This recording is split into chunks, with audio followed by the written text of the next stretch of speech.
Hello, everyone. This is Steve Rao. Sorry, I'm underdressed for the show today. I've got to head out. I'm late start today, but welcome everyone to World Edition. I wanted a chance to welcome everyone to the show. I've been kind of on a sabbatical the last few months as I run to be a new commissioner of Wake County. But I want to open up today by saying I had the honor of meeting Vice President Kamala Harris, former Vice President, yesterday at an event in Durham with Mayor Leo Williams and other leaders and Governor Roy Cooper, a fundraiser. It was a very interesting event. Spent a few minutes with her as she was in Durham, Mark Lee's home city, for the DPAC event, which I did not attend, but I got to spend a few minutes with her. And very interesting dynamic. I think it does look like she's working hard to get Governor Roy Cooper into the U.S. Senate. And she just remarked about how an important the race was. Didn't talk much about Donald Trump or the White House, but we'll talk for a few minutes before I have to leave on the interaction with the former VP. There's been news that President Trump did authorize a covert CIA operation in Venezuela. It's making me want to pull out my Amazon Prime Jack Ryan, because one of the things was Venezuela. I'll go back and watch Clear and Present Danger, a binge watch, as we look at covert operations with the CIA. Meanwhile, what's interesting is oil futures rose by about 1% after President Trump said Modi had agreed they would stop buying oil from Russia. India's prime minister has not confirmed this decision, but it would limit global supply, and India is one of the largest refiners of imported oil. Let's not forget that President Trump increased tariffs by up to 50%, and there's been many people wondering about the U.S.-India relationship, along with increasing the H-1B fee, the skilled worker visa, to $100,000. I could go on, but the other thing is the final thing I'll end with is a very passionate town hall on CNN yesterday with Bernie Sanders and AOC, typical Bernie on fire, talking about healthcare and making our system more like Canada. A lot of talk about the division in our party.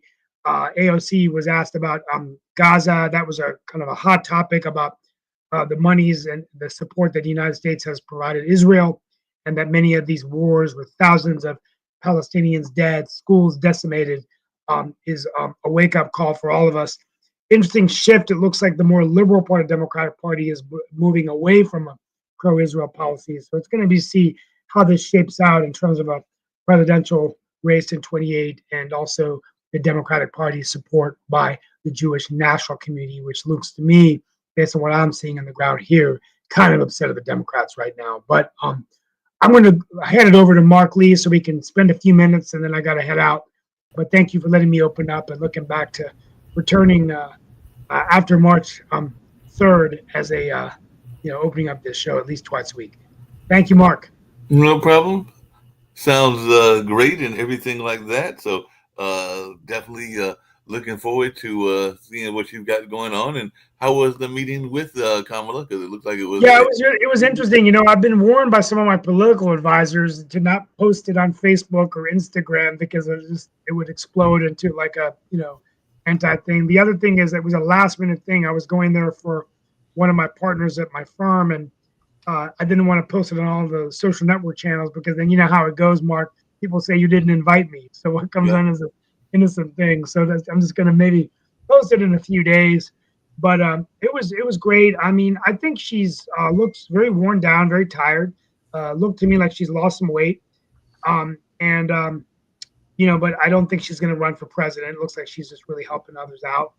And didn't really talk much about the national scene, Trump at all. She just talked about the Senate. She talked about North Carolina. She talked about having Roy Cooper in the Senate, how it would help North Carolinians and how it would help the Senate retain a Democratic majority. So interesting. I think it was very telling yesterday, the town hall meeting with Bernie and AOC. Typical Bernie Sanders. He was just on fire last night. I mean, the typical they say feel the burn. I mean, he was, he got me fired up, and it was about 10 o'clock at night. I wasn't feeling that well, but you got to love the guy's spunk and energy. But did either one of them, either that town hall or your meeting with Kamala, deal at all with the shutdown, which is now going to go into another week, and it looks like they talked about it briefly, but they said the Democrats have to control the Senate so that we can make sure and former Governor Cooper most likely will be I think he will be the Senate nominee. I don't think anyone's going to primary him, but I think he talked about that. So the shutdown, Yeah. Medicaid, healthcare, I think the big beautiful bill, those are things were talked, and I'm going to hand it over to the panel as I head out. But I think Okay, Russia, no problem. about the oil.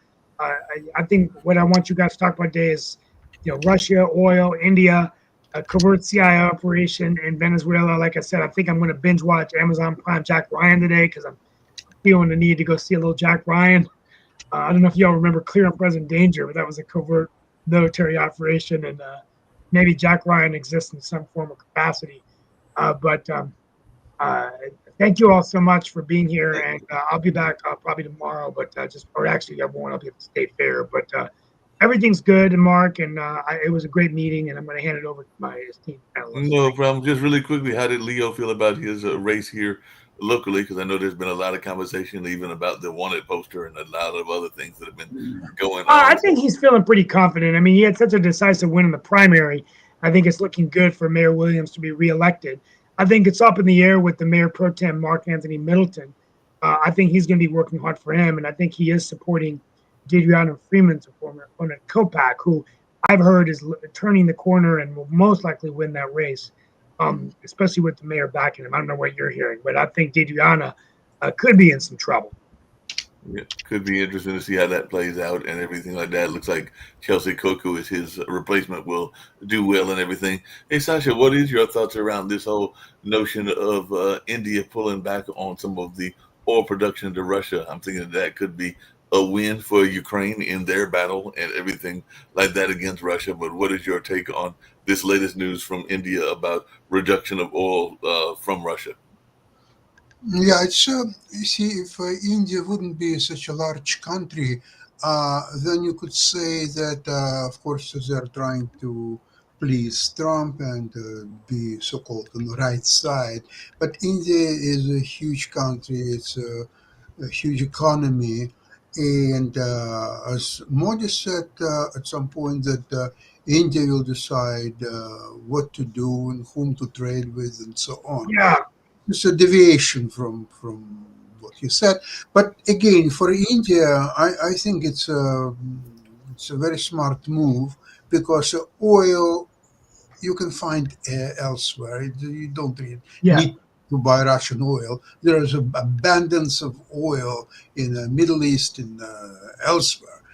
So this is a clear signal that India is not supporting this bloody war, which is going on now for almost 4 years. Think about Second World War; it was what, about 6 years, less than 6 years. So this right, is now approaching in duration the Second World War. This right. is unheard of. It's incredible, and there is no end to it unless Trump will make an exception.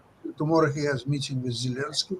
Maybe he will be able to offer Ukraine some Tomahawk missiles and others, and that could bring Putin to the table very quickly Right. because he's not doing that well even now. And with Tomahawks and some additional weapons, I think it will be downhill for Russia, decisive downhill, and I don't think Putin can afford it. Mark, I got to run, but I want to thank you all, and I'll be on early next week. And thank you. But I set the table for issues to talk about, and thank you all so much. Sasha, great points there. Thank Thank you. you. Appreciate you and everything.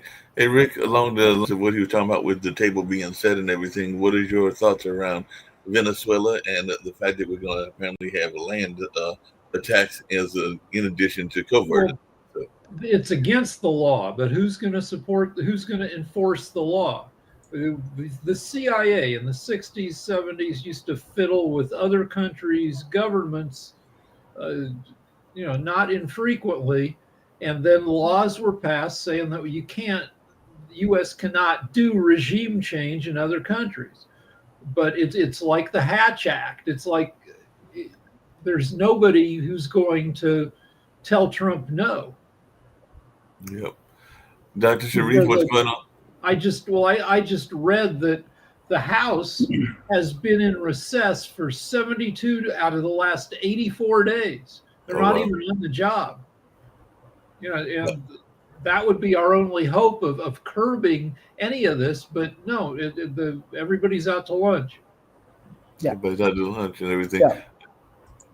Yeah, I just want to add some point with Sasha because I'm right now in South Asia and my World Talent Economic Forum closely working with my Center of Excellence. The Center of Excellence working in 8 different countries. Mainly, we do focus on the South Asia. So today I have a very good meeting with the Global Knowledge Chamber. You can search. Knowledge Chamber is one of the active chamber of commerce in India, especially in Gujarat. The Prime Minister of India from Gujarat, and all of the large companies, major big companies from Gujarat. So India want to overcome from all of the challenging situations after the tariff, after the regional unstable conditions with Bangladesh, with Pakistan's, with some point Nepal's and all of the countries. So when trade and commerce come, definitely you have to go for the regional peace, right?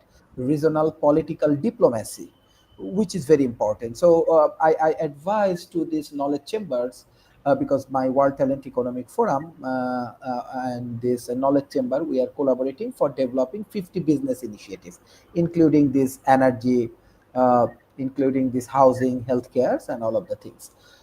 So what I understand that the political situations of South Asia, definitely USA has great influence. Whatever we discuss about Donald Trump, you see that Pakistan give a major support for a Trump initiative, especially for his nomination for uh, Nobel Prize. But I believe how India is restructuring the business strategy and business policy.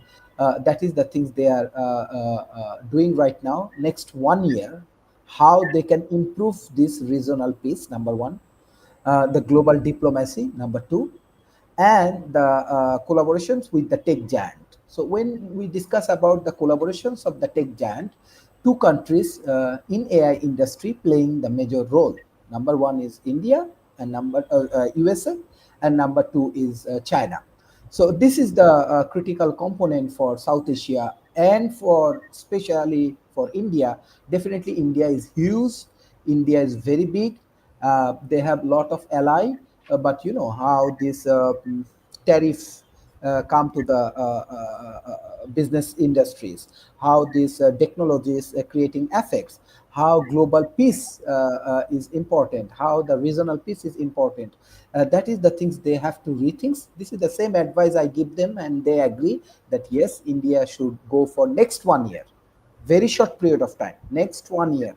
I again want to mention, and we are closely working with them for this regional diplomacy. And my World Talent Economic Forum Center of Excellence, where everybody can join if we want to contribute for these billions of people life with business, with technology, with consultancy.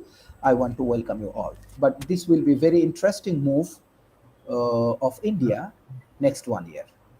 Yeah, definitely be interested in everything. Hey, Rick, well, another story that came across the global stage is what's going on in France, and it has something to do with an issue that is of importance to people around the world, which is how we handle our elderly and everything. Because the French Prime Minister faced escaped his first no confidence vote after major concessions, and a lot of those concessions were around pension reform. So I just wondered your thought around maybe the French politics, but also this need to make sure that people are able to get pensions as they get older because we are facing an older world. Yeah, well, I mean, pensions have gone away for the most part in the United States. Pensions were raided by predatory capital. What would happen is people with money would see that, predatory investors would see that a company had $1 billion set aside for its employee pensions. They would buy the company, liquidate the pension fund, And then once the stock collapsed, or before the stock could collapse, they'd sell it. And this was a strategy that started in the 70s and has been going ever since. And I think it used to be that maybe a third of all American workers were covered by pensions, maybe more. Now it's got to be less than 20%. We're supposed to rely on Social Security, which is being gutted by the Republicans. So, older people are in trouble in the U.S. Mm-hmm. So they have to keep working well into their 70s if they're able to. They have to rely on their kids and other relatives. Yeah, I want to add another point. This is very important because every day we go for dialogues, we go for debate. Especially, I really like Jatuvi and Nick Palveda debate. Nick actually very good economist. He has a very clear understanding about finance. Today, our BIDA, Bangladesh Investment Development Board, they published the FDI report.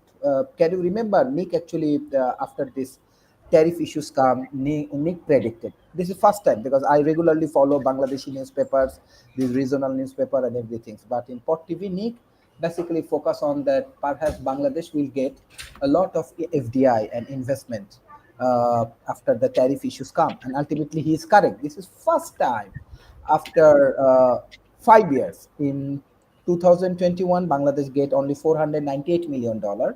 In 2022, it's a government report, FDI reports, BIDA, $637 million. In 2023, they get only 724. In 24, they get only 676. Bangladesh get FDI, but in 6 months after the tariff issues come, Bangladesh get $1,092 million as an investment FDI. So I want to give a special thanks to Dick, even though he is not in this dialogue, but this kind of debate and economic predictions is very helpful for emerging economy. And I regularly shares my world talent through Economic Forum Network. I request our audience, please share this kind of content with this think tank, government agency, economic ministries, and media and everyone. Thank you. I want to go back to pensions because I looked it up and the numbers are even worse than I said. 56% of current retirees have some income from a pension, but among current workers, only 19% are set up with any kind of pension plan. So pensions have been knocked down by 2/3. It used to be almost 60% of workers. Now it's less than 20% of current workers are going to have a pension when they retire. And, this is all part of the fucking of the middle class by Republican politics and greedy investor policies. Mm-hmm.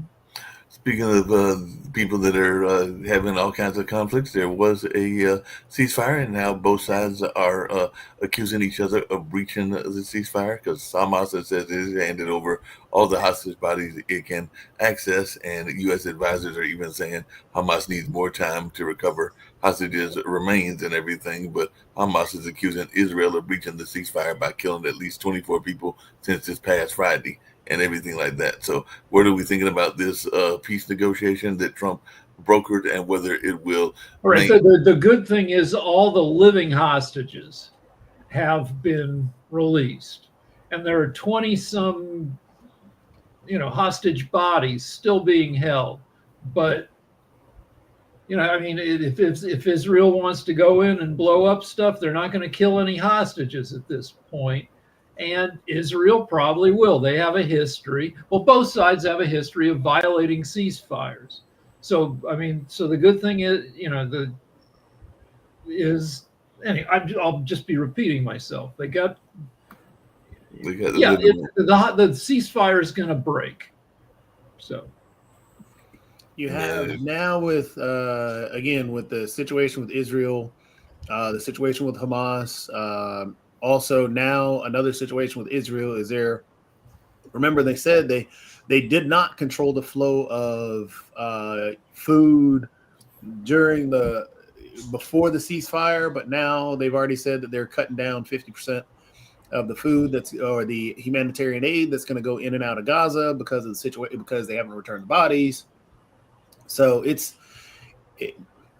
this is why again when I know the whole idea of people yelling, "Hey, he deserves a Nobel Peace Prize."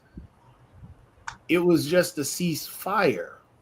Everybody celebrated a ceasefire, but we should not treat it as a campaign, which they did. We should not treat it as, hey, this is end all be all, because it's not. It's a long, hard process. It's not a day or two thing. So unless the work is going to be put in, I mean, it's going to break down. Treating it as, hey, this is woohoo one day and it's all over. No, it's not. It's just a day. So right now there's a lot of work that needs to be done and they got to keep focused on it. You have to put pressure on both sides. You have to make sure that we cannot act like a colonizer, which is what some people are starting to feel. It's a tough situation that's extremely complex. I want to add some point because I can understand this Middle East markets in this way. Look, when Trump working for global peace with Hamas or with Israel, with Iran, with India, Pakistan, and all of the things, you have to understand it's actually culture.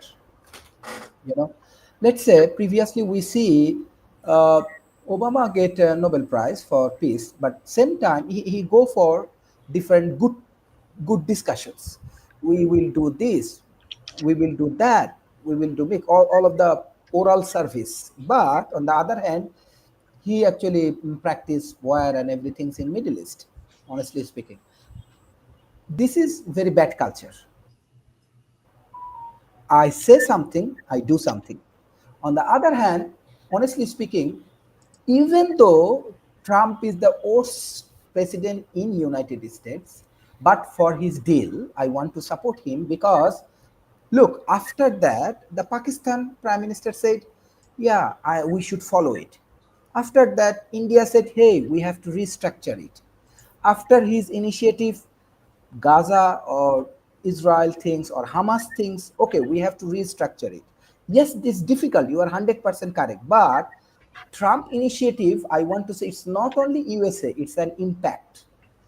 Other politicians, you have to understand the different parties also. Other politicians, they also have to think, okay, now American president behave like this, oh, I should follow it. So when they take the political discussions in between the region, let's say India and Pakistan, or India or Bangladesh or Pakistan, I'm just discussing this region. That time they think the politician they think, okay, American president he is taking this initiative. If I do not support this initiative, I will lose my popularity. All right, so Trump is not going to solve India Pakistan. Ever since the partition in Ah, 1947, they have been fighting I periodically. completely disagree. Honestly speaking, you have to come to India. You have to come to Bangladesh or Pakistan. I respect your view.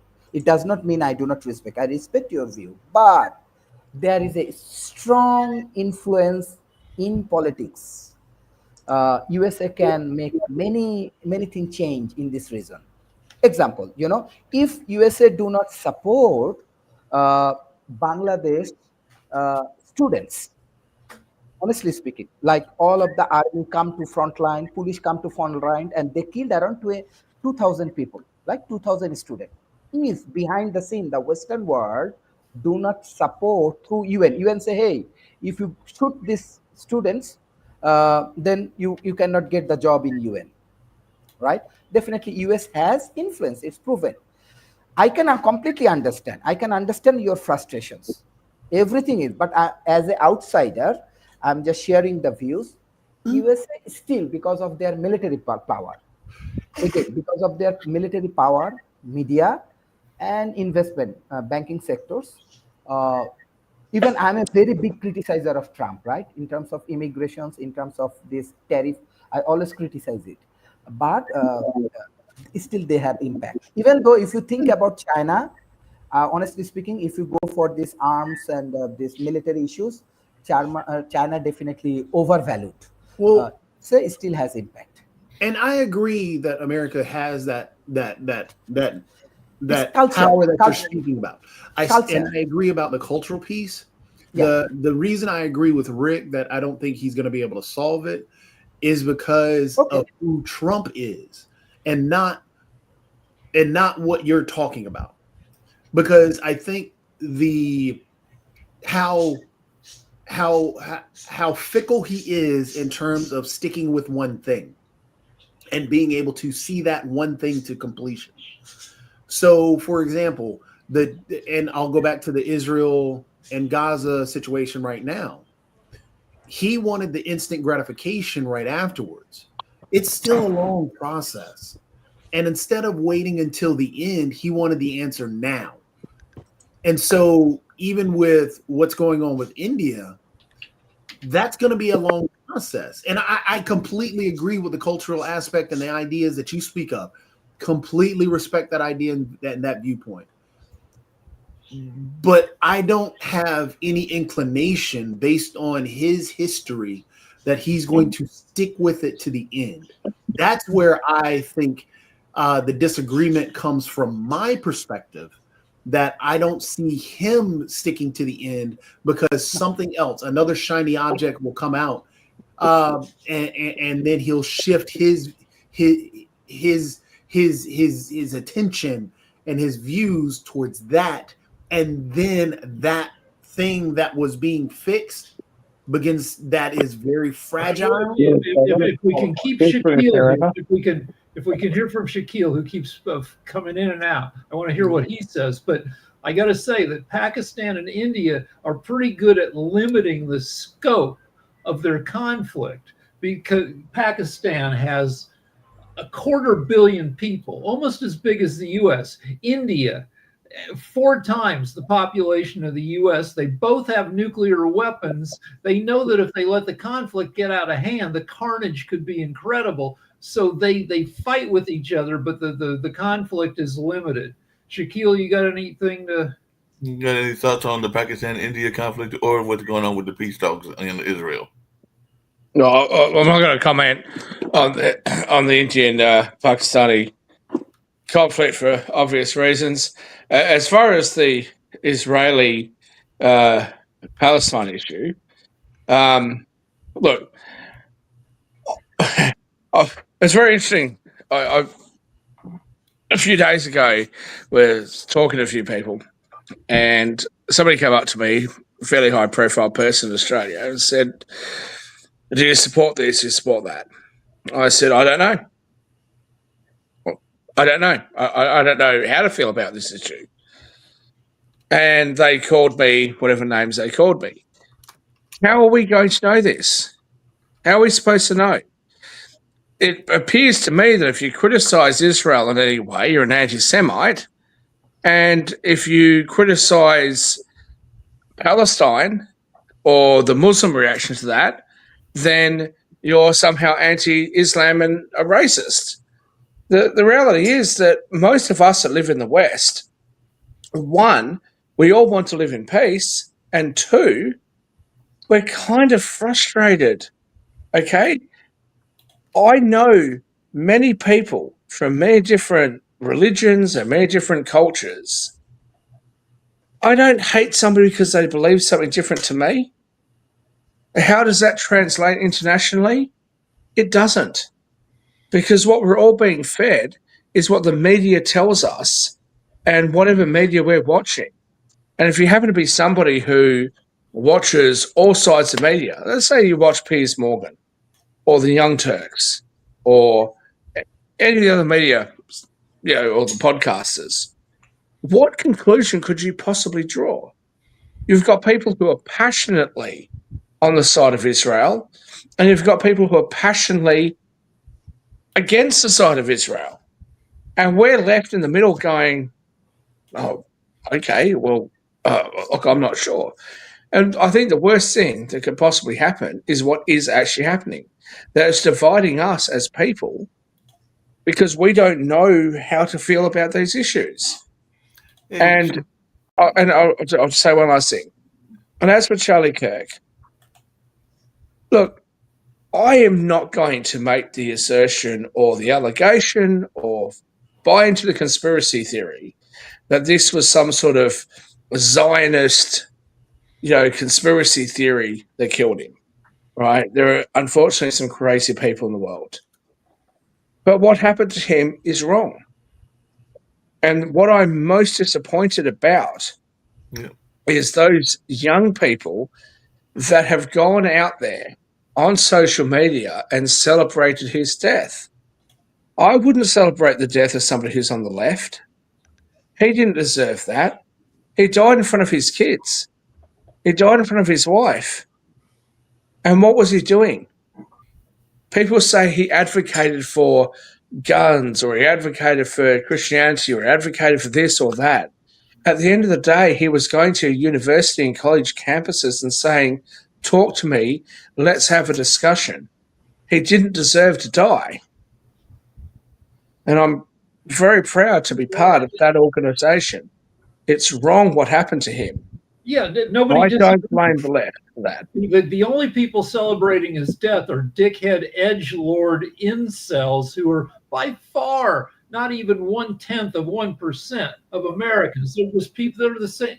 They're just jagoffs who want to get attention by, everybody is unified. Regardless of what you thought of Charlie Kirk, everybody is unified in saying that he didn't deserve to be assassinated brutally.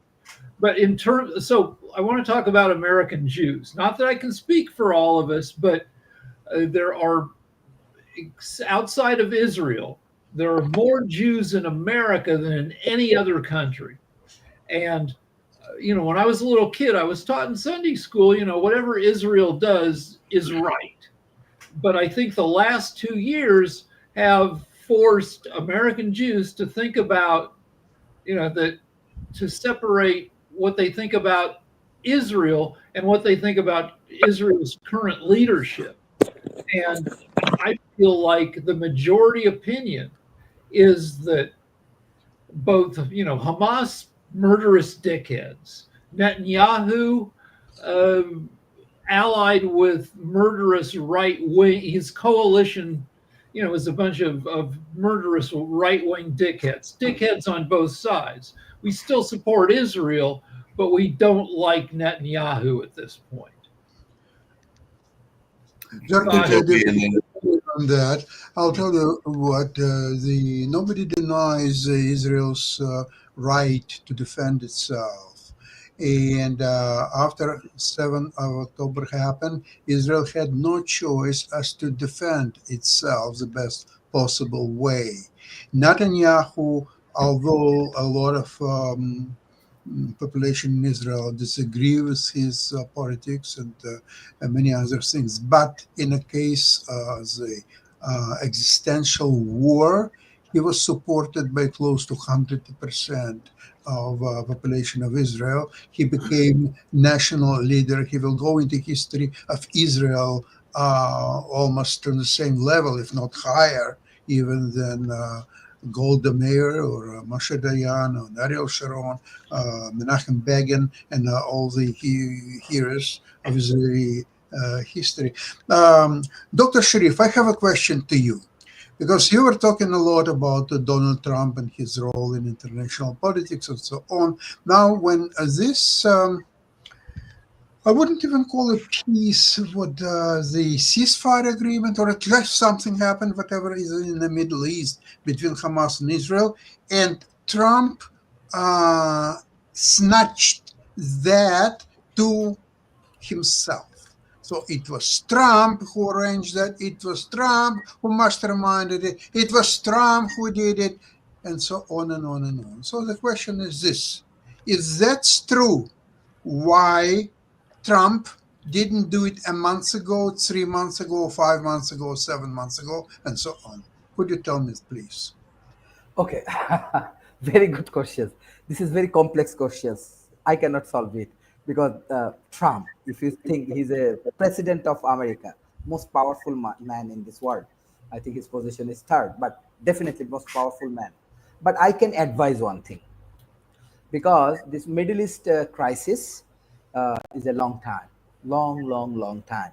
Uh, I am very open-minded, but regularly I try to understand religion. Let's say this, your Jewish community's religions, Muslim community's religions. And honestly speaking, when I do my PhD, I get full scholarship and support from a Jewish corporations. His name is Mr. Bison, American Jewish, and I finished my PhD. So I want to respect Jewish communities. So I believe if you want my contributions, Trump answer, I cannot. I only said I support the culture, I support the new thought process. Definitely, I can. But if you ask me what I can do, yes, I can do. I can do some research, the similarities in between Muslim and the Jewish, because everybody hate each other. Muslim hate Jewish, Jewish hate Muslims. There Dr. is a Sharif, problem. my question was very simple. You were talking about all the religious No, no, considerations. it's a religious. It's a long history. If No, you no, but ask, it's very try to simple understand. question. Trump did arrange the ceasefire. Why Trump didn't do it a month ago, 3 months ago, 5 months ago, 6 months ago, 8 months ago, whatever? Why did he do it now only? Okay, this is thought provoking. I respect your question. This is thought provoking. But better answer you can get it from White House, from his any personal assistant or everyone. What do you Maybe. think about it? I think like even though Trump do it for his personal benefit, in a very small and narrow thoughts, like Trump do it for his personal benefit to win Nobel Prize, I do not mind. Even though he win Nobel Prize, many people do not mind because global peace, I can understand when I am in Asia, my friend in Middle East, I can understand even though the war is horrible. It's bad for Israel, it's bad for Middle East, it's bad for everyone. Uh, Even though he go like a drama and everything, I don't mind if he can go for 0.0000% 1% positive impact to stop the war. I like it. I want to appreciate it. This is my philosophy. But I really want to thanks. This is thought provoking. We need to do more intellectual discussions later for these things. Maybe I can learn from you. Yeah. Jacoby? So I think what Shaq touched on the Israel Hamas conflict is actually where we are and where we should be. Well, where we are, not where we should be, but it's where we are. Yeah, it's a hot topic, and he's right. We still cannot get to the point where we need to be able to get to the point where there is a nuanced discussion around what's happening and not be attacked for just being able to say things about what's happening. Because again, talking about Netanyahu, people say that you're anti-Israel, or if you talk about what's going on with Hamas and how, because I've had these discussions multiple times, but yeah, if you say anything about what Hamas is doing to the Palestinian people, you're a Zionist. And yeah, it's ridiculous, and we should not be talking that way. It should be a nuanced discussion, and being able to have that, and being able to honestly speak on these things. And I'll say, Sasha, for my opinion, the reason he didn't do it earlier because he was bought into Netanyahu, and he's still a transactional individual, and he did not see any benefit of actually doing things for the Palestinian people, because there was a ceasefire way back when he came into office, but he let that ceasefire go. He actually advocated for letting Netanyahu do whatever he wanted to do. Netanyahu destroyed more and more of the place, and he said nothing. He was also silent about the whole situation. He was actually an advocate in that whole situation. He put out videos talking about the ethnic cleansing of that area because he was going to put up a hotel and actually wanted all these. So he did not see anything that could help him personally. So that transaction was there. And that's why when you're doing it for a personal achievement, and in this situation that is extremely complex, that deals with life and death, and you're like, hey, this group is killing this group. That's what he's doing now with Ukraine and Russia. Jatovi, it's actually very simple. You touched very interesting thing, and I elaborate on that. When you think about rule, follow the money. Mhm. So everything worked for Trump beautifully. Netanyahu was killing Palestinians, and everything was working. And Trump didn't give a damn. He was quite happy. However, one thing happened that didn't make Trump very happy. You know what it is? When Israel attacked Qatar, the buildings, and killing this so-called power leaders of Hamas there. And remember, a few months before that, Qatar made a present for President Trump. It was Boeing 747. So now Netanyahu started to shoot at the country that presented 747 to Trump. That changed everything. So when I say follow the money, look, Israel didn't make a present to Trump 747. No, Israel didn't. Nobody did. Qatar did. And now Israel attacked Qatar. Hey, stop it, Netanyahu, you're a murderer, you're this and that, and so on. So now Trump started to work on peace. Or perhaps, Sasha, your side of politics, right? Yeah. Look, I love you, Sasha. Right, Rick.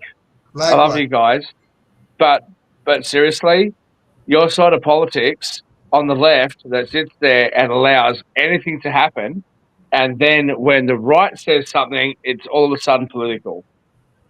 Right? No, There was absolutely no reason whatsoever. Right? Oh, look, Jacoby see there on the right-hand side, top right-hand side of my screen. When October 7th first happened, what did I say to Jacoby? Let's remember, I said to Jacoby after he wouldn't announce what had happened. Time I out. said You're to already lying Jacoby, right there. I did denounce, so don't even start with that. I was about to give you a compliment, champ, so just relax. I said to didn't denounce. Jacoby, I just want to get that clear. I okay, did. can I finish what I was saying? Go for it. You can talk about me as much as you want to. I rarely appear anymore, Toby, so just bear with me for just a moment. I attacked Toby, and I said to him that he was an intellectual and moral coward because I was not happy with his response, which I felt was on behalf of Palestine and not on behalf of Israel. Okay? These issues are extremely complicated. But I'm also not going to sit here and say that Israel is blameless. Okay? And I'm not going to accept being called anti-Semitic when I have an issue with the tens of thousands of people that have been killed, the thousands of children that have been killed, and if I as much as say, hey, I have a problem with this.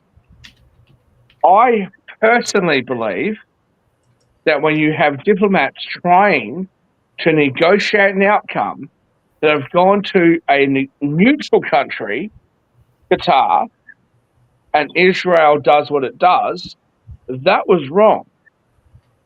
And I think that Netanyahu needs to be held accountable for that. That doesn't mean I'm against Israel. That doesn't mean that I'm against Jews. Doesn't mean that I'm an anti-Zionist or an anti-Semite. And what I find incredible is Americans that will sit there on the left and then complain when people have a problem with Israeli right-wing politics. Where are you going with that? So to start, Is it acceptable for Americans on the left to say, we want healthcare, we want education funding, we want more social services funding, and we're kind of unhappy about the fact that all of those things are provided to people in Israel on the American dime? Is that anti-Semitic? No, I don't think it is. Because for every Jewish person that I've met in Canada and the United States, they will sit there and they will talk to me about Jewish issues. Shaquille, wait a sec. You're talking about left and right and so on. My question was very simple. If Trump indeed arranged a ceasefire between Israel and Hamas, why did he do it now? Why didn't he do it a month ago, 3 months ago, 5 months ago, 7 months ago? So just to point out, So, Sasha, if you are going to, as you have mostly done over the last handful of years, take an oppositional position to Trump, I respect that. But if you're going to ask the question that you've just asked, why didn't Biden? Where are the American Democrats? I can answer all of that. Most of the powerful ones are Jewish. Where were they? Okay, I'll answer it right away. Biden is an idiot. That's why.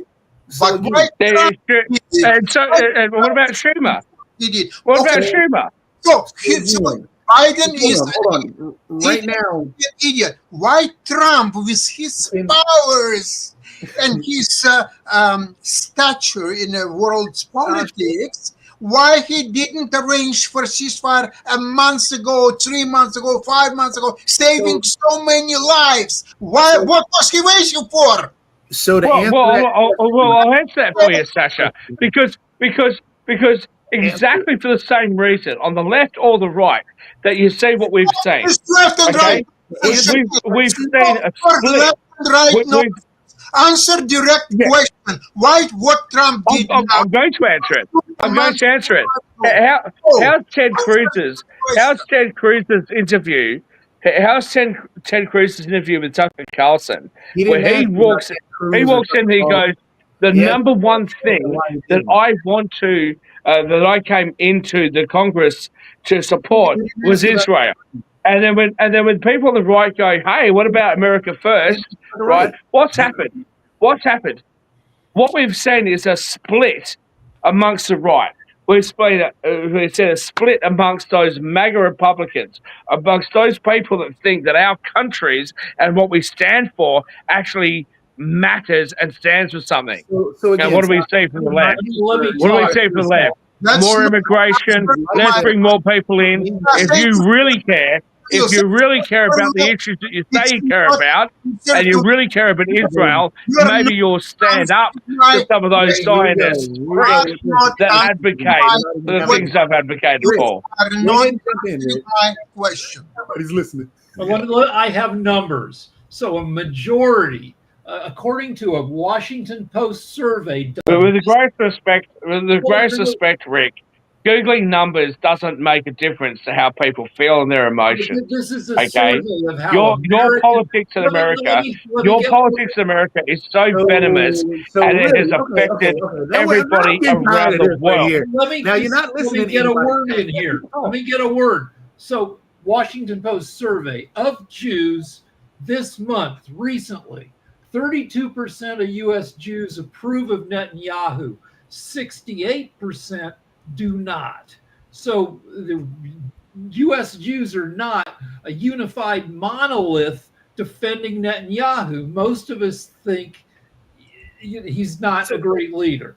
So the thing is, again, Sasha, to answer your question, hang on. You're not going to interrupt me now, Rick, because I'm going to talk. I did you can't. No, you can't. I can even get louder. If you'd like me to get louder, we're going to not have a discussion. If you're not going to let me talk. But you've had 9 months. You've had 9 months, Toby. I've left because of you. And I can't be muted. I want to speak to Rick for a minute. At some point, you've been. You've had 9 months to fucking go on about whatever you want to go on about. Because I can keep on talking. Shat, thank you. So again, Sasha, to answer your question that you had talked about earlier, and again, I completely agree with you. The actual mood shifted, especially when Qatar was hit, because of exactly what you said. Qatar got hit, and then his idea became, hey, because that's why he put in the UN protections for Qatar that were similar to what happened to us with 9/11. It's the same. That all came out when Qatar got hit. And that's when his mood shifted. Also, as the world shifted their ideas around what Israel was doing, the viewpoint became more advantageous for it to take place as well. So the reason he did it then was because of Qatar, and he felt that there was actually an advantage for him to go ahead and do it then. Hey, we're going to squash both sides. But as you can see, that is still very fragile and it seems to be falling apart right now. Exactly. If you refuse to follow the money, story about the 747 gift to Trump and so on. So what then happening is that the Trump for several months was looking at how Israel is demolishing Gaza and killing civilians and all that. And it was all right. Okay, so Israel, go, Netanyahu, best friend of Trump, just go and kill more people. I don't care. But when there was only one shot at Qatar, a friend of Trump who gave, so this is one thing that outweighs 1,000 times the fact that Netanyahu was killing innocent Palestinians, right? So this is telling you of the nature of Trump, what kind of an evil man he is. I finish. But what about how evil? If you're gonna apply that standard, what about how evil the Prime Minister of Israel is? Yeah, here's what I find. You know what? I'm not going to argue with you guys, right? You guys are on the left, fair enough, fine. You guys are on the left, no dramas, right? For the most part, is a dismissive to dismiss our arguments. Don't do that. I'm not. You haven't even heard what my response is yet. You haven't even heard what my response is yet, sweetheart.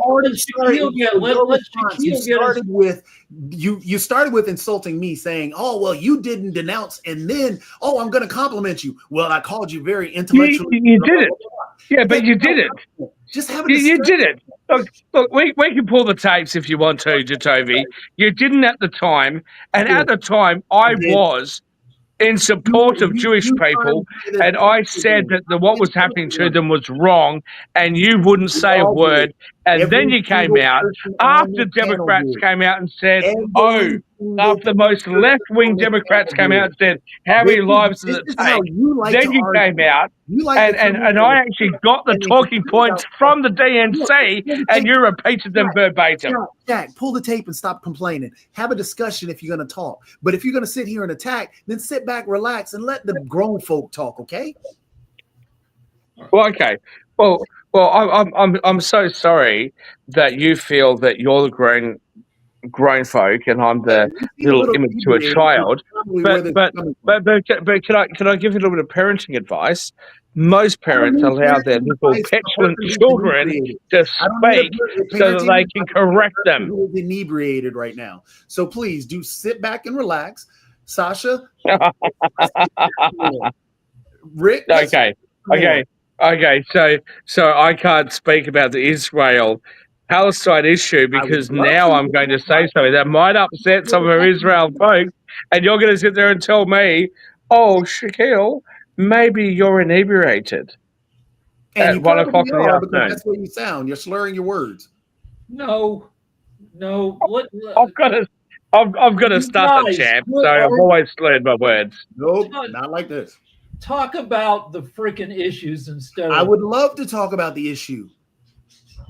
Well, you just interrupted me when I was talking about them. No, you started off. Well, you're from the left, so I don't really want to talk. Who cares? Just talk about the issue. The issues are about how the left of America and how the right of America address these issues. Okay, I have more interesting question. Shaquille, tell me, please, how long do you think the shutdown will last? I don't think it will. I don't think this is going to be a lasting peace agreement. I've had no. He's asking about the government shutdown. The government shutdown in the U.S. Government shutdown. Oh, the government shutdown.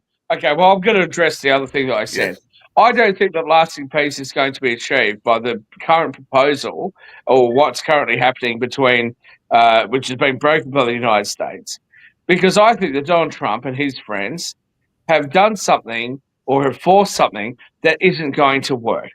And it's a problem because both Israelis and Palestinians are going to be unhappy with this. And when they say that, let's give him a Nobel Prize because of the peace they're going to have, it's not going to work. As far as the government shutdown in the United States at the moment, all three or all four of you can sit there and say, oh, Shaquille's some right-wing conservative maniac. This shutdown is 100% the fault of the Democrats. But how long it And will? every Democrat that does not vote for at least a continuing resolution should be embarrassed and should walk out of Washington with their heads held in shame. This is a disgrace. Shaquille, but math is very simple thing. Look, Republicans have 53 votes, and then it's 60. So they have to get on their knees and kiss the asses of Democrats to get the 7 votes that they're missing. And if they are not, then the shutdown will go on for several months. How about that? Let me tell you this. If Republicans bend their knee on this $1.5 trillion travesty that the Democrats are trying to force upon the American public, when they well know that the majority of the American public does not approve of it, I will never, ever support a centre-right political party again if the Republicans accept that. All Republicans. Are you saying the Republicans? All Republicans healthcare should stand fast and oppose this travesty and this assault against American democracy that the Democrats have, as they always have throughout their history, tried to inflict upon the poor populace of the United States. What But the US is the richest country in the world by far. And that is the only country in the world that doesn't have universal Medicare. And people cannot afford in 2 months, they will not be able to afford the medical insurance. It's not like in Canada. In Canada, I have MRI or I have any procedure. I pay 0 cents and $0 for that. In America, you have to, especially if you're uninsured, then you're at the mercy of institutions who will provide you a bill for $60,000, $175,000, whatever. So they need insurance. So what you're saying is trillion and a half? So you can spend $1.5 trillion on your army, which is not fighting anybody. The only countries that they can fight is Mexico and Canada, but nobody else in the world. So that is justified, and spend the same money to insure people in the United States is not justified. Shaquille, how come? Well, let me tell you how come, Sasha.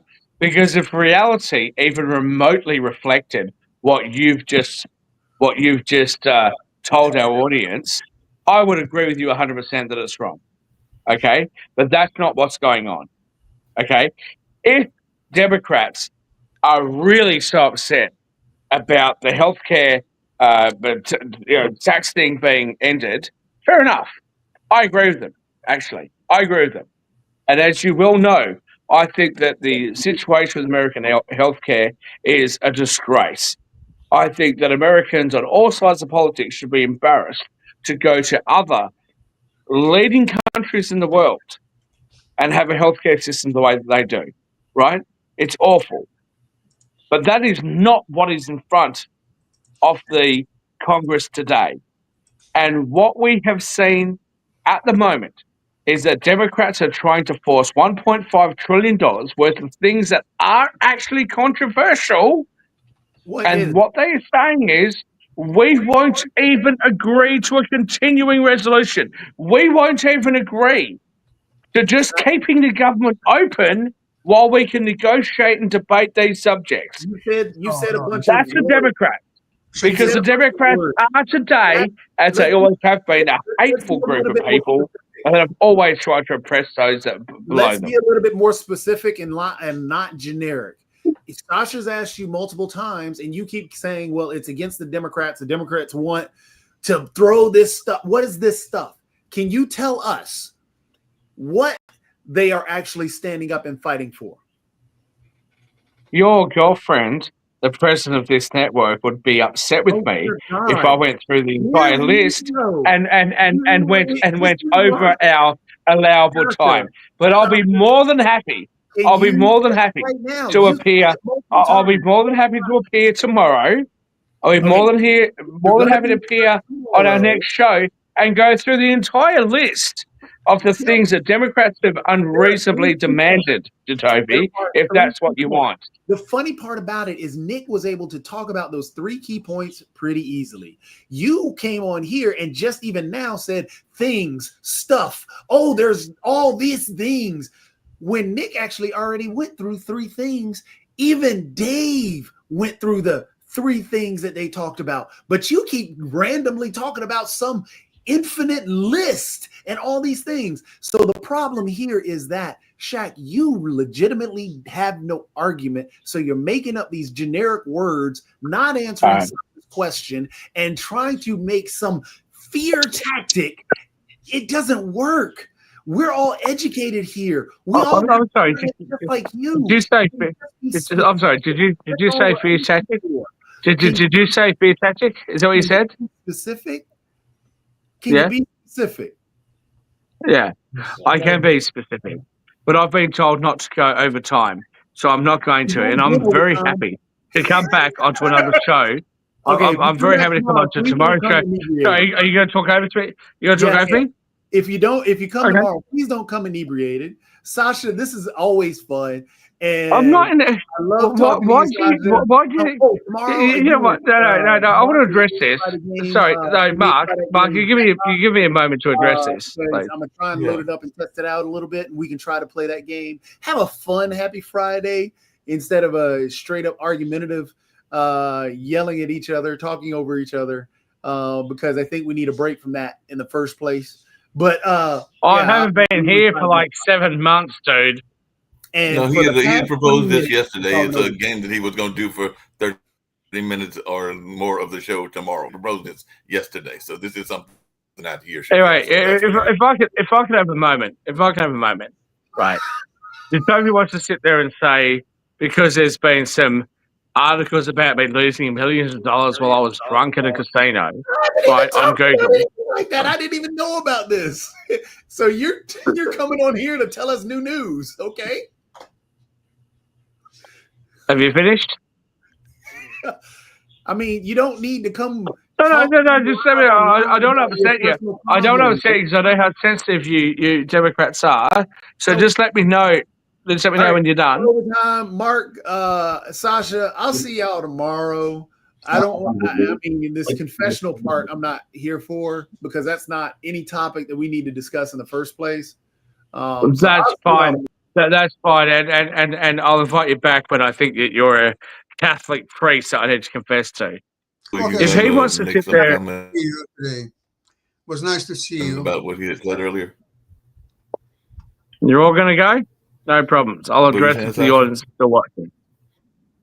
If he wants to sit there and make the comments he's made, that's fine. The bottom line is, we should build a bridge between us. There are issues that most of us agree on, okay? Nobody wants to see people living in poverty. Nobody wants to see people with food insecurity. Nobody wants to see people without health care. But the issue is that the solutions that are being offered by the political left in our countries are not solutions, in my personal opinion. They make them worse. The issues that are going on in Israel and Palestine, if you're not Israeli and you're not Jewish, and if you're not highly aware of all of the issues there, and you're trying to glean your knowledge from what happens on podcasts or newscasts, how are you supposed to know? People on both sides of this argument make compelling statements. How are you supposed to know? The idea that somebody is going to feel a certain way, or is going to feel that the pictures of dead children and dead families is a problem and they're not happy with it, is not anti-Semitic. I don't know a Jewish person that would tell me it is. What we're saying, in my opinion, is disgraceful. It shouldn't be happening. It's not acceptable. And after I haven't been here for, what's it been, 5-6 months, and you have Jacoby sitting there attacking me because I have a stutter, which I've always had for the last 5 or 6 years, I've always had. It was to sit there and say, oh, well, he's stumbling over his words. Okay, fair enough. I've just come out of surgery, by the way. But because this issue was so serious, I came on, and he wants to sit there and try to malign my reputation the way that he has. Fair enough. Cool. You guys support that? Cool. No problems. Hook up with our president of our network and go with that. Bottom line is, I believe in people. I believe in peace, and I hope that can be achieved. And I will not tolerate somebody saying to me that, oh, well, your opinions don't matter. And I will remind everybody here, including you, Mark, to go back and have a look at the initial podcast that we put out. Jacoby did not say originally that there was a problem. It was only after high-ranking Democrats said, high-ranking Democrats said, how many Palestinian lives need to be lost to make up for what happened in Israel? That's when he took their side, but originally he didn't. I, on the other hand, as a person that comes from a Muslim family with a Muslim name, took the side of Israel, took the side of our Jewish friends, our Jewish brothers and sisters. I think that should be noted. If you don't believe me, go back and run the tapes. And if you're not sure what dates they are, I'll give them to you. Message me, I'll give them to you. It would have been right after the attack. And like I said, I'd have to go back 3 years or 4 years because I believe that's when Sasha said the attack was and everything. So yeah, I'd have I didn't say Sasha. But I think everybody after that horrible attack, because I know I did, and I thought everybody afterwards, including Jacoby, but I'm not going to speak for the man without watching the tape and everything. No, I'm not going to wear. No, sorry, Mark. Sorry, I'm not going to wear that. Okay, it wasn't Sasha.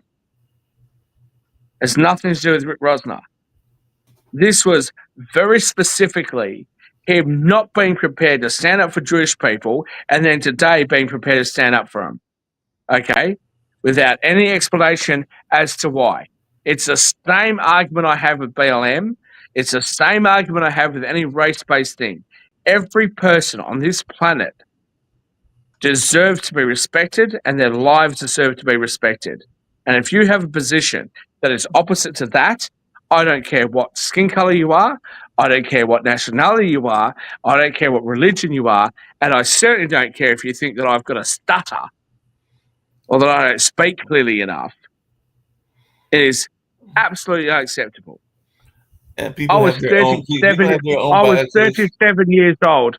I was 37 years old before I met my first Jewish friend. I have found out since the conflict over there that I've got multiple friends of mine that are Jewish. I come from a Muslim family. I've got a Muslim name. Not one Jewish person that I know has spoken to me with any disrespect. They deserve to be respected. They deserve to be loved. And it is absolutely acceptable for us to criticize Bibi Netanyahu and criticize the right-wing government of Israel if we feel that that government is not doing the right thing and it's not anti-Semitic for us to do so. And I will stand on those. Yeah, that makes a lot of sense, and we're going to wrap up very shortly and everything. But as Sasha knows, because he's been here doing these shows and everything like that, not everybody agrees with Netanyahu. I have said several times that my dad's longtime girlfriend is a Jewish background. She's a New York Jew and everything like that. They've been together for 25 years, and she does not support everything that Israel does. I know that for a fact because I've had deep conversations with Miss Bellens, who is an educational leader and everything along those lines. So definitely. At the same time, nobody, you cannot say that everybody supports Trump. That's true. Policies or so on, and yet nobody says that Trump just go away, resign, and so on. Okay, he was elected, so he's doing certain things the way he thinks is right. So Netanyahu was elected, and now, especially since October 7th, a huge majority of Israelis support Netanyahu as their commander-in-chief and a commander of IDF, Israeli Defense Army, and we'll see what's happened next.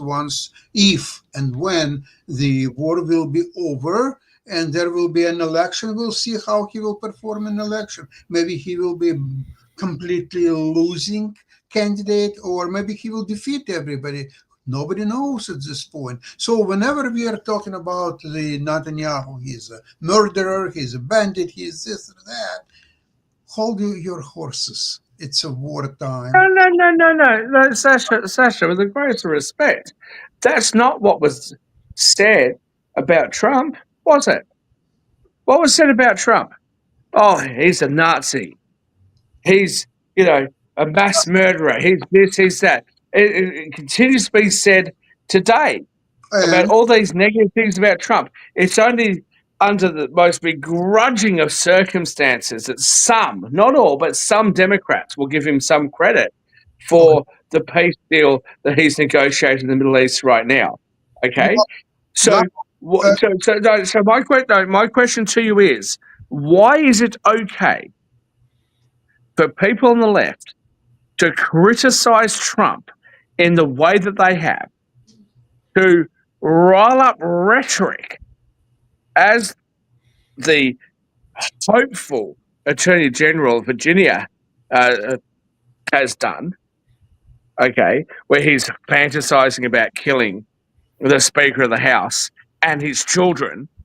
Why is it okay for them to do that, but it's not okay for people on the left or the right to say to Israel, hey, we're not very happy with how your political leaders are acting? I agree with you on that. It's okay. They can say anything what they want, except that it's up to Israeli people to figure out what to do with Netanyahu, or listen to him, or have an election and get another leader. It's only up to people of Israel, nobody else. That's all what I'm saying. No, it's up to the international community. If we're all expected to support Israel, I have no problems with that. I think that Israelis have a right to their own homeland. I do believe that Jewish people have a right to be respected around the world. But that does not mean that whoever happens to be in power at the time needs to be respected. And the idea that any criticism of the way that the current government is acting is tantamount to anti-Semitism, I believe, is not just unacceptable, it's antithetical to the Western values that we support. Shakil, Netanyahu has no business to please communities around the world and be like a prince, so everybody will respect him or so on. He is doing what's needs are for Israel and Israeli people the best he understands it. And he's doing it on our money, Sasha.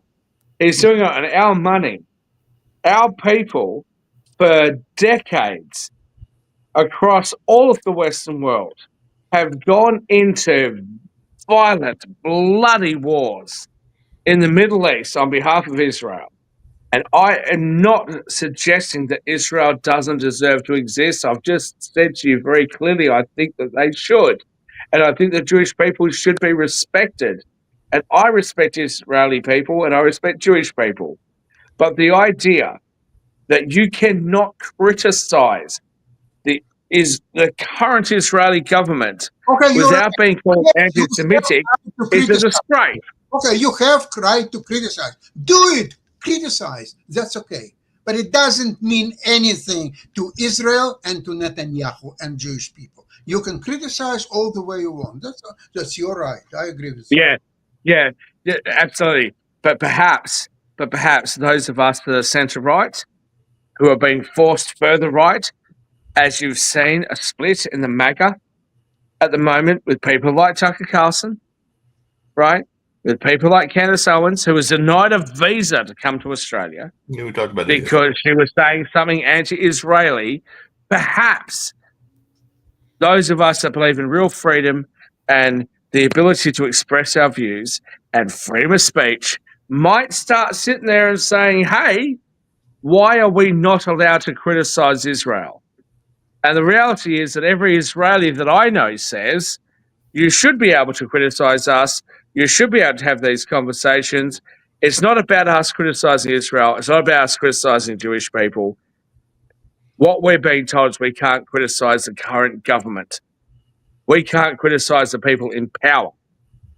That is exactly what the left and Sasha, you personally, are so opposed to in Canada and in the US. We should be able to hold our governments to account. The time will come.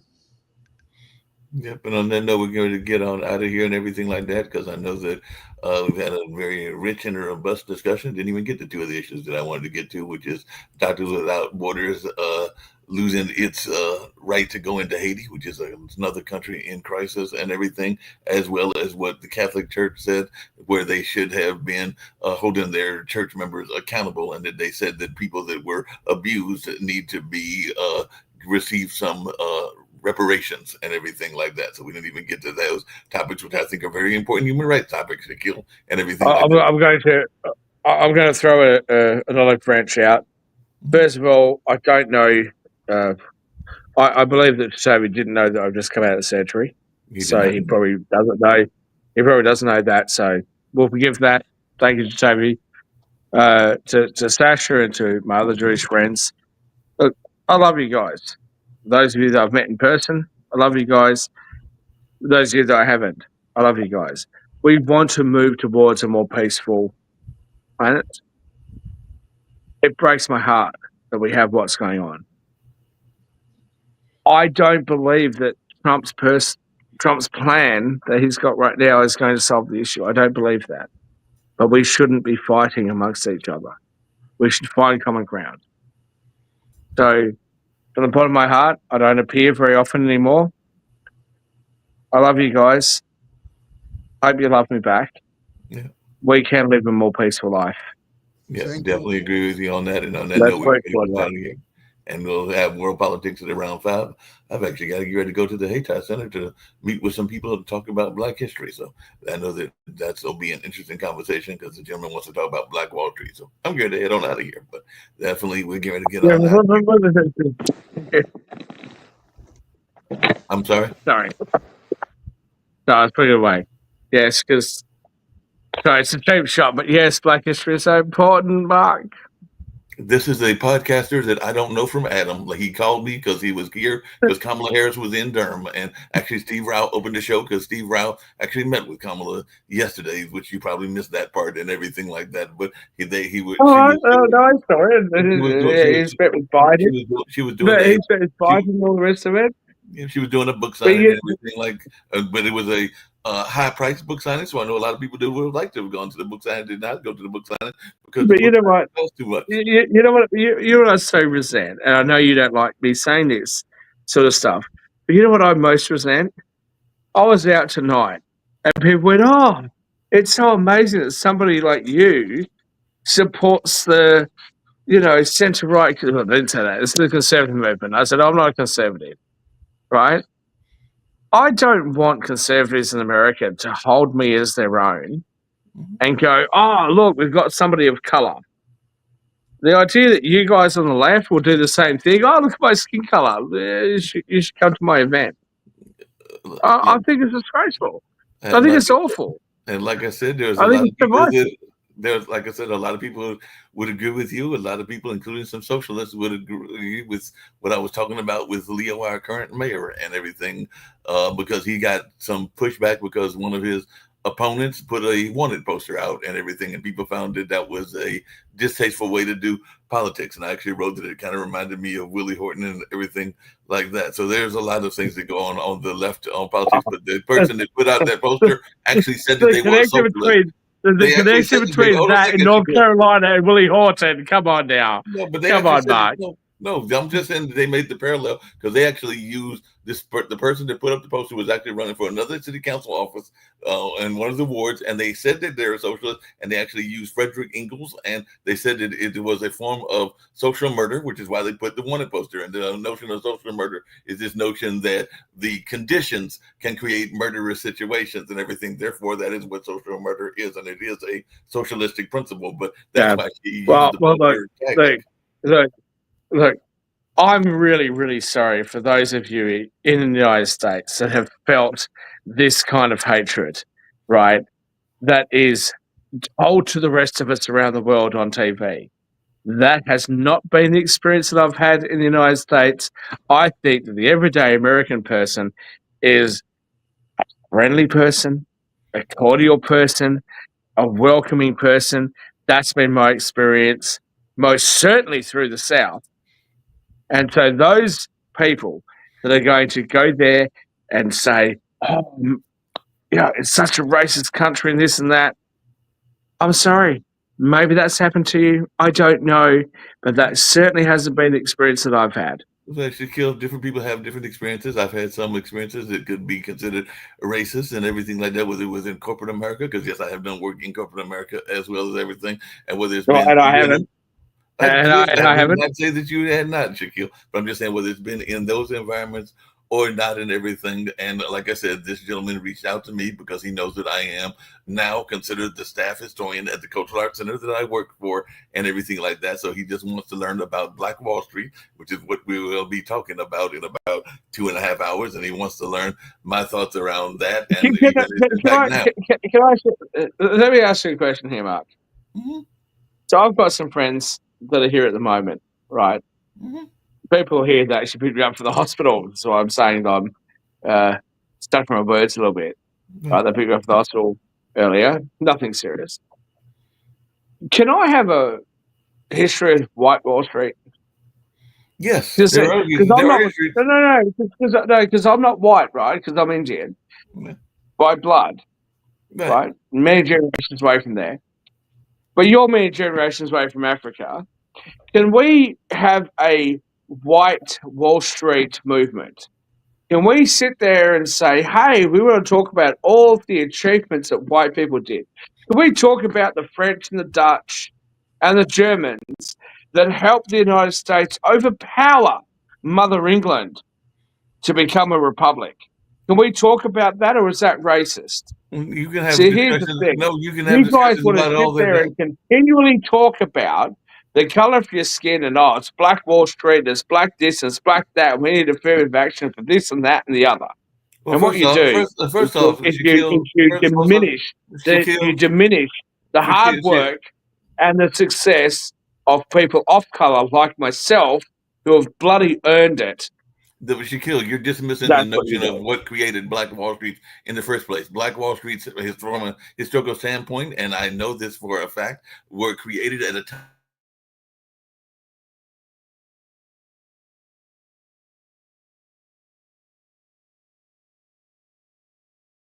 I think that's cut out.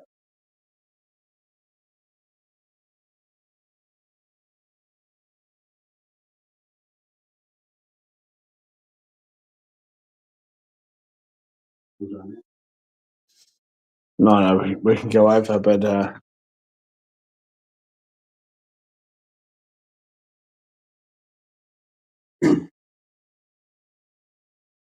Yeah, it's not live anymore. It's not. We're on a delay.